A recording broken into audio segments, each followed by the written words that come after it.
What's good, guys? Fantasy Joe back here with some more fantasy football content. Almost all of week one is in the books. We've got Monday Night Football left, but I'm going to be talking my biggest fantasy football takeaways from week one. If you guys are new to the channel, make sure to hit that subscribe button. I drop a ton of content this time of year. Going to be dropping my waiver wire either later tonight or early tomorrow morning, so you can get the jump on that, see who are the top guys to add in your waiver wire columns, all of that good stuff. I'll also drop buy lows and sell highs for trade targets, guys you can go after that will you can buy low on currently based off their early season performances and capitalize that they're going to have those monster game performances later on in the season. So hit that subscribe button. Rankings drop as well, so all the content you need to keep up with your fantasy football leagues. Hit that like button. If you have any questions or comments, leave them in the comment section down below. I'll respond as always. Okay, so let's talk some of the biggest fantasy football takeaways now that week one's in the books. David Montgomery, I think, is going to continue to get a lot of work these early weeks, although I do think it'll taper back. He wasn't extremely efficient in week one, even though he's got that great offensive line. This Panthers-Falcons game, I do think you're going to be able to flex or play Algier as basically an RB2 for, next few weeks. I do think it'll be Bijan's job before we know it, though, more so. Bijan was still good for fantasy even in week one with the way that things played out. But Algier is getting work, but Bijan's good enough that he can be efficient even if he's not getting all the work. And we saw him look good on Sunday, so not worried about him yet. Bengals Browns, I would chill out if I was a Deshaun Watson or Joe Burrow owner. I wouldn't be too worried. The weather conditions weren't great.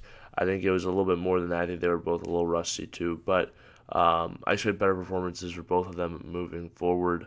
So kind of just move on with that game if I own those guys, to be honest with you. I'm not worried about Joe Burrow. Okay, Jaguars, Colts. Calvin Ridley absolutely looks like the guy we thought he was going to be. ETN looked great, had a ton of work opportunity. I see that continuing. Tank Bigsby fumbled as well. I do think Tank Bigsby will be involved, but ETN's looking good, which is nice for him and all those guys that drafted him. And there's Anthony Richardson as well. Sorry to move before we move on from that game. Anthony Richardson is a guy you can play any single week for fantasy football. Let's take a look at his stats just so I can actually reference real numbers, not just approximations. I only have 40 rushing yards, but 10 carries, 40 rushing yards, ran in a touchdown, threw for 223. Not bad, honestly, with a touchdown as well. For his first game, I was fine with that performance from Richardson. Michael Pittman Jr. was good for fantasy football too, which is honestly fantastic. Anthony Richardson basically did everything you could hope for from a fantasy football perspective, in my opinion. But he got you 10 points on the ground and then, added a good amount of points with his arm. Honestly, what's the difference between Justin Fields and Anthony Richardson if I'm a fantasy owner at this point? Not a ton to me. Not that Justin Fields isn't going to be a good option moving forward, but I just think Anthony Richardson is going to be running the ball as well. I don't know what's going on with my voice this morning, but bear with me, everybody. Moving on, though, Rachaad White also received just about all of the work. He is going to be a guy, volume-wise, you're going to be able to play. Obviously, the numbers wasn't great efficiency-wise, but you know that he's going to be the featured back in that system. The Vikings threw the ball a ton. They did that a lot last year, though. I think Kirk Cousins will be better at moving forward. Buccaneers defense, I think, is sneaky good, but he threw for a ton of yards. He just had too many turnovers, but he takes, those 3 turnovers he had, turns one of those into a touchdown. All of a sudden, he's got a monster day for fantasy, so I think brighter days are ahead for Kirk Cousins. The Titans-Saints game, Derek Carr looked solid. Chris Olave was good as expected. There will be Rashid Shaheed. I think that's how you say his name. I've heard about him before. Obviously, he was a guy who was on the radar pre-draft season, and then he performed well. He'll be in the waiver wire column. You guys will see that, like I said, either later today or early tomorrow. Derrick Henry involved in the passing game a little bit. You like to see that. It helps supplement this whole week. Brandon Ayuk's looking like he's just going to be awesome this season. Obviously, continued to show that excellent connection that him and Brock Purdy displayed last year. Kenny Pickett, I think, will be better. I think it's just the 49ers defense is incredible. So I wouldn't be too worried. Obviously, it wasn't a great showing. He didn't look good by any means. But you're looking for him to be an average offense, maybe top 20 even. And, the San Francisco 49ers defense made them look silly, but they do that against a lot of teams. Okay, this Cardinals-Commanders game, one thing I'll point out, one of my biggest takeaways, Brian Robinson Jr. is the guy in this backfield. We were hoping Antonio Gibson could be involved. He could do this, he could do that. Don't expect that to happen. He could be more involved in recent weeks or weeks following, but right now you can roll Brian Robinson Jr. out there in good matchups with confidence, knowing that he is going to be the guy that receives the volume. In this Texans-Ravens game, one of my big takeaways too, Zay Flowers, you see the talent, but sometimes it takes rookies a little bit of time to, take over. He is the guy there right off the bat. Let's take a look at his actual stats. I believe did he lead the team in targets? Yes, he did. 10 targets for his rookie, 9 for 78. He looked good in the field. Look at the rest of these guys, 3-3-3. Obviously, Mark Andrews was out, so when that comes back, there'll be an adjustment. Another thing, Nico Collins, I do think he is the one in Houston. Robert Woods, 10 targets as well, but I'm going to rather put my investment into a guy like Nico that's young, up and coming. I think that could ascend from there. But yeah, Zay Flowers, I think, is going to be a featured guy in the passing game. Going to be the number one wide receiver there. That's kind of how I had it projected, but I think that's confirmed now. So move forward with that knowledge in mind. Jordan Love looked really good. Honestly, one of my fantasy takeaways, I think Dobbs, he played limited snaps. But Christian Watson, when he returns with Jordan Love, looking as good as he did, I don't think he'll play, that well every given week. He's not going to play the Bears every week. But he just needs to be competent, and I think that Christian Watson could be dynamic for fantasy football. So he's a guy I might go out and trade if the Christian Watson owner in my league is 0-1 because they were missing him or, just because they lost that week.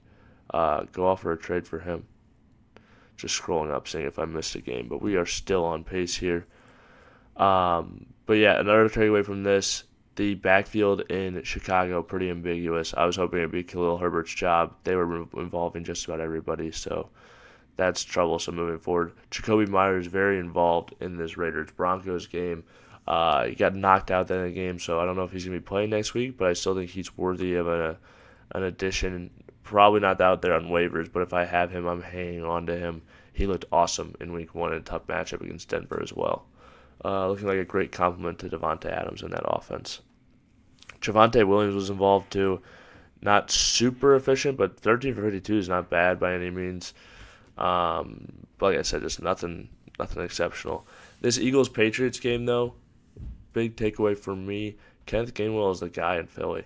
He had 18 opportunities, I'm pretty sure. Let me take a look. But nice numbers for him in this contest. Yeah, as you can see, 4 targets, 4 receptions, 18. It wasn't great, but New England a pretty good run defense. I think things will open up for them in the run game moving forward, but I'd be really happy with that. If I have Kenneth Gainwell on my team, he's a guy that you can actually start in contests, I think, moving forward. Obviously, we want to see another game where he's involved, but that's what, where you were drafting him and taking him in drafts, the fact that you can play him is awesome. Tua picked up how he played last year, dominating for fantasy football. I think he's a guy who's every single week he's healthy, basically. You can play Tua with confidence. Maybe not against, the likes of the 49ers because they'll wreak havoc on that offensive line, but he's got dynamic weapons in that offense, and they're going to produce for fantasy football. Another thing before I leave, I touched on this Eagles-Patriots game. We saw more of the same. At the end of last year, Devonta Smith started to be featured. Dallas Goedert was missing some games. We thought maybe it was just because Goedert was out. Goedert was in this game. I think he had 1 target to Devonta Smith's 10. So that's something to monitor. I think it's Devonta Smith's season. He might be a guy I go out and acquire. I think he can be a wide receiver 1 and repeat this season, expecting that production to continue. One more takeaway. We'll do these, and then I'll come back to the last one. This Rams-Seahawks game, Puka Nacua, he was the guy who received 15 targets. I think he's going to be a waiver wire target, especially for his first 3 weeks while Cooper Kupp is out. And then, once the target vacuum Cooper Kupp comes back, that'll slide down. But the fact that they put him on IR doesn't mean he just only misses 4 weeks in my mind. I think he misses at least 4 weeks. So Puka Nacua could be even more valuable. And he's, when Kupp comes back, he's not all of a sudden gone. He's just a 2. And this Cowboys-Giants game, Cowboys absolutely dominated. Tony Pollard's going to be a beast. The Giants will be better, but the Cowboys' defense is really good, and that was a really tough matchup for them to open up the season. But expect better things, but, that offensive line doesn't look greatly improved or anything, so temper your expectations if you're setting a massive leap there. Moving back, one takeaway from this Cardinals-Commanders game I forgot to touch on. Zach Ertz with Josh Dobbs is looking like an every-week play. He's received 10 targets, led the team. Anytime I'm receiving 10 targets, you can play. So expect Zach Ertz to be kind of a staple, a guy you can pick up and just plug into your offense. There's a lot of people who are struggling in that tight end position. So he's a guy I think you can go out there and get and plug in there any given week. These are my biggest takeaways. Like I said, waiver wire will be coming over. This is just kind of a general overview. Obviously, there's more things I could have mentioned, but I'm just trying to go for my biggest one, kind of a quick video, touch on some things. Super excited to have football back. Super excited to be doing things like this. I will be back with my waiver wire, guys, giving you my top ads, stuff like that. And like I said, hit that like button, hit that subscribe button. And if you have any questions or comments, leave them for me in the comment section down below, and I'll respond. This has been Fantasy Joe. Thank you guys for watching.